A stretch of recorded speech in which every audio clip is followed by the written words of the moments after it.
मैत्रिणींनो, कालच्या व्हिडिओमध्ये तुम्ही पाहिलं असेलच की किचनची खूप छान प्रकारे डीप क्लिनिंग करून झालेली आहे माझी. आणि त्यानंतर दुसऱ्या दिवशी ऑफिसला जाण्याची इच्छाच झाली नाही, कारण की खूप दमायलासुद्धा झालं होतं. आणि दुसऱ्या दिवशी म्हणजेच मी आज केलेली आहे ऑफिसला सुट्टी. आणि सुट्टीचा दिवस असाच थोडी ना वाया घालवणार होती, तर मी आलेली आहे वसई स्टेशनला. मला काही शॉपिंग करायची होती. म्हणजेच आजपासून आहे घटस्थापना, तर अखंड दिवा मी दरवर्षी लावते.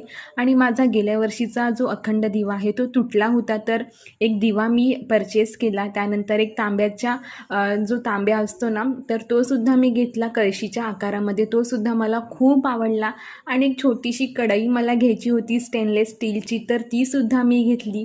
तर अशा प्रकारे छोटीशी शॉपिंग माझी केलेली आहे मी. आणि आज संध्याकाळी मी ह्याच दिव्यामध्ये अखंड दिवा लावणार आहे. तर आजचा माझा व्हिडिओ तुम्हाला कसा वाटला मला कमेंट बॉक्समध्ये नक्की सांगा.